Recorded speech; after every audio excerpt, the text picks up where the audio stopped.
So yesterday, Iran successfully carried out a massive attack on the U.S. military base, the Prince Sultan Base in Saudi Arabia, damaging some of the U.S. air tankers and also wounding some U.S. soldiers, dozens of them. And this was reported yesterday even by the IRGC, and today it has been confirmed by the U.S. Now listen to the reports of what happened there. But we begin back in Iran, where the United States and Israel continues to strike hundreds of targets every single day. Joining us now with more, Jonathan Hunt is live from Israel with the latest. Good evening, Jonathan. Good evening to you, Lawrence. And there is concerning news first tonight out of Saudi Arabia, where an Iranian attack on the Prince Sultan base there has apparently damaged at least several U.S. refueling tankers and also injured around a dozen U.S. servicemen. We're awaiting more details from that, but that reporting from the Wall Street Journal. Of that coming, of course, as President Trump continues to say that the U.S. is winning in this conflict and winning easily. Here's the president. Again, they have no anti-aircraft, so we're just floating over the top looking for whatever we want, and we're hitting it, and we have another 3,554 targets left, and that'll be done pretty quickly.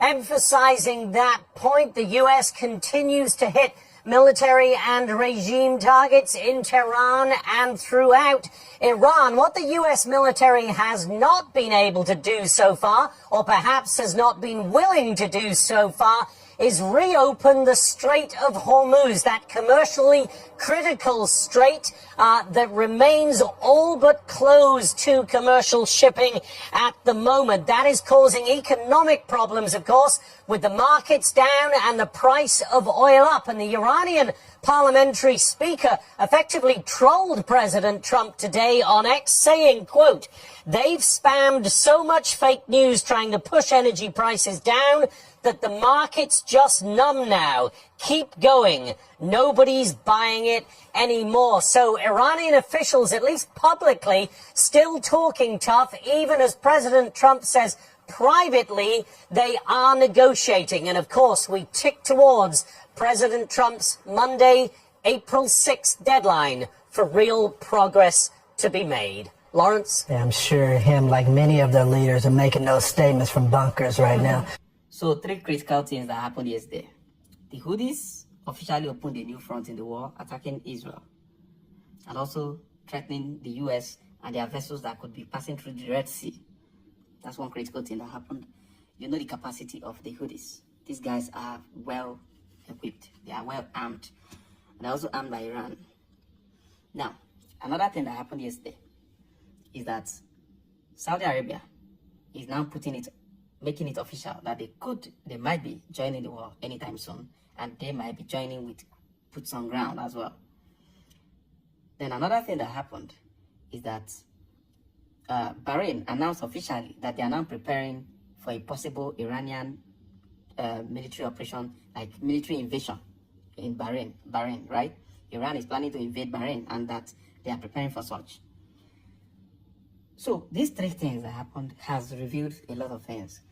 And for the Gulf nations, I'm disappointed, and I've always said it, that I'm disappointed at them. They shouldn't be sitting down and waiting for Iran to destroy them, or using them as a tool for war. It doesn't make any sense. The next thing is, Israel is beginning to act like out of the script. The U.S. promised a 10-day pause before hitting any nuclear power plant or any power energy plant, as a matter of fact.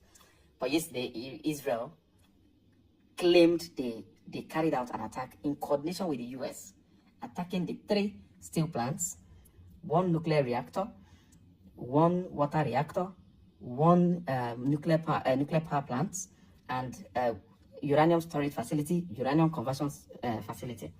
So they claimed they did it in coordination with the U.S. So if they did, what was the pause about?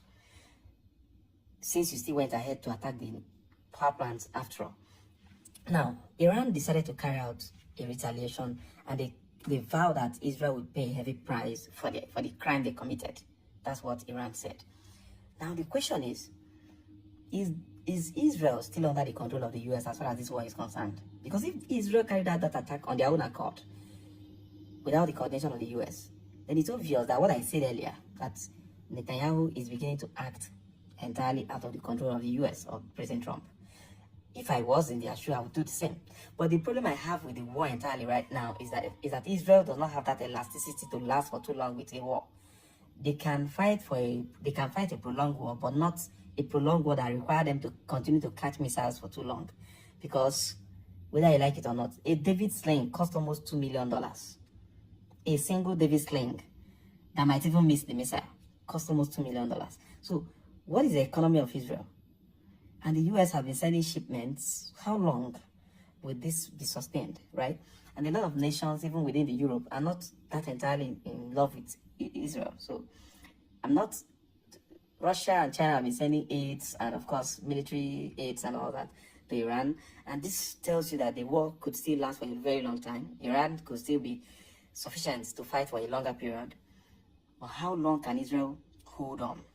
And it gets to a point when Israel will be pushed to the brim, and they could push the big button. And if that happens, it will be a disaster, because the response might be outrageous from both Pakistan and the likes of the countries within the Middle East there, which are very capable. Let me not talk.